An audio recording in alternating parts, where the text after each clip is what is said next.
A igreja foi acusada de muitas coisas durante muitos anos e até hoje essas acusações perduram na mente e no imaginário popular.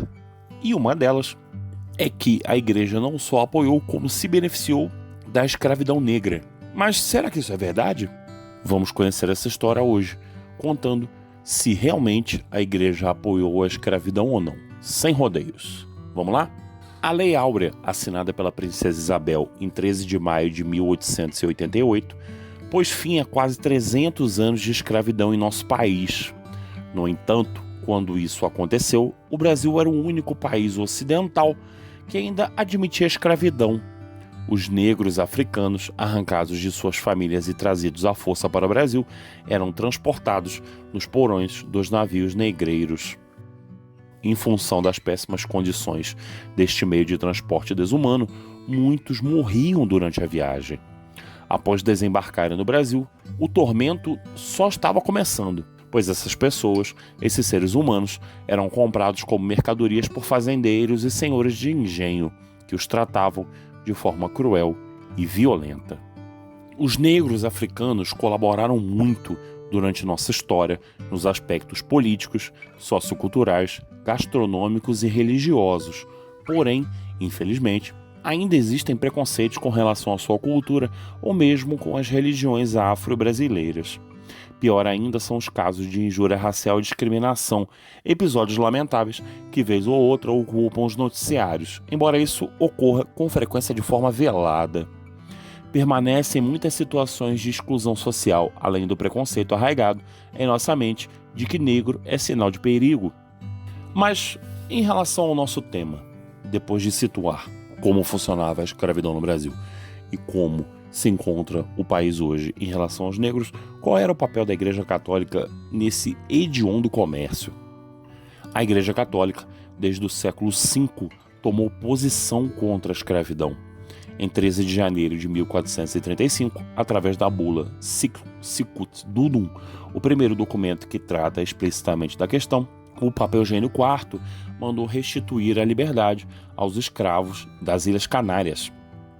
Já em 1462, o Papa Pio II deu instruções aos bispos contra o tráfico negreiro, que se iniciava proveniente da Etiópia. Por sua vez, outro Papa, Leão X, despachou documentos no mesmo sentido para os reinos de Portugal e da Espanha.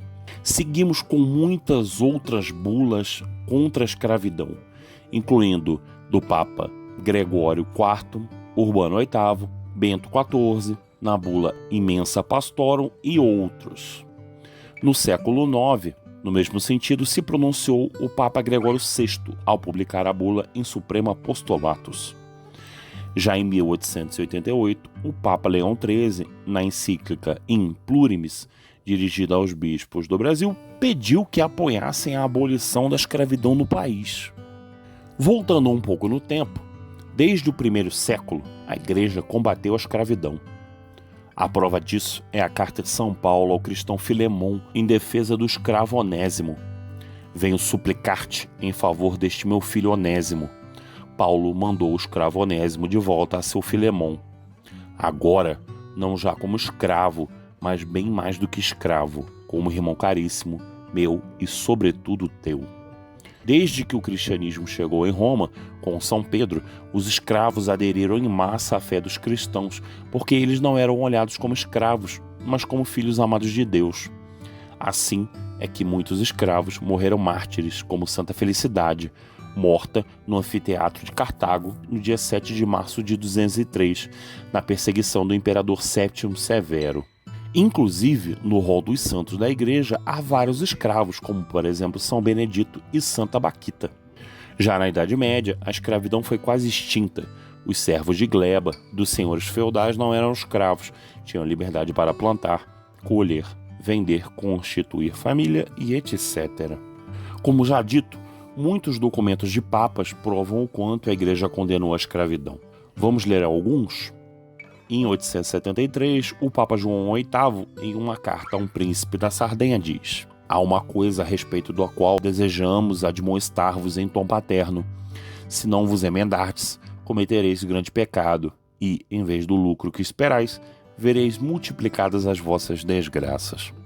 Com efeito, por instituição dos gregos, muitos homens feitos cativos pelos pagãos são vendidos nas vossas terras e comprados por vossos cidadãos que os mantêm em servidão. Ora consta ser piedoso e santo, como convém aos cristãos, que, uma vez comprados, esses escravos sejam postos em liberdade por amor a Cristo, a quem assim proceda. A recompensa será dada não pelos homens, mas pelo mesmo nosso Senhor Jesus Cristo. Por isso, exortamo-vos e com paterno amor vos mandamos que compreis dos pagãos alguns cativos e os deixeis partir para o bem de vossas almas. Como visto, a Igreja sempre combateu a escravidão, desde os tempos romanos. Vamos seguir o vídeo com mais um ou dois textos destas cartas que contam, que mostram o quanto os papas e a Igreja Católica foram contra a escravidão. Portanto, se alguém lhe disser que a Igreja não só apoiou, como se beneficiou deste regime hediondo de comercialização de seres humanos, mostre esse vídeo para ele. Afinal de contas, defender a Igreja também é obrigação de todos os católicos.